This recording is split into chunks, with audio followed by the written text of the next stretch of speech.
Знаете што, кога станува збор за интерес на државата, подготвен сум да разговарам за се. Не би сакал однапред да кажам што е прифатливо, што не е прифатливо, не би сакал со ова интервју да ги убијам тие разговори кои што следуваат во смисла да ги загрозам. Мислам дека во вторник ќе почнат разговорите. И би требало да се има еден разумен пристап од двете страни, да се најде начин како да се затворат овие проблеми со кои што се соочуваме, кои што дојдоа после некои неразумни одлуки на опозицијата, кои што имаат свое објаснување, меѓутоа не е сега моментот да навлегувам во тоа. Мислам дека доволно беше кажано во минатиот период околу мотивите зошто СДСМ и нивниот председател излезе на таков начин во јавноста.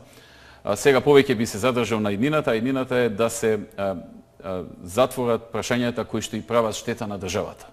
А ова нерационално однесување на СДСМ, бойкоти и слично, сите знаеме и тие самите знаат дека прави штета на државата и намерата е да се седне, да се разговара, така што вторник продолжуваат разговорите и во тие разговори се надевам во еден разумен период ќе најдеме начин како да се прекине правењето штета на државата и на сите граѓани во неа. Рековте ќе почнат разговорите во вторник, значи очекувате повеќе средби. Не можам да кажам дали ќе бидат. Веројатно ќе има неколку средби. Не можам да предвидам колку.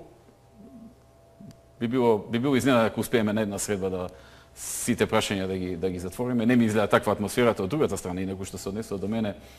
Мислам дека до средба и не ни мораше да дојде. Проблемите се вештачки креирани од другата страна, меѓутоа според атмосферата што ја гледам кај другата страна и нивното однесување, веројатно ќе треба повеќе од една средба.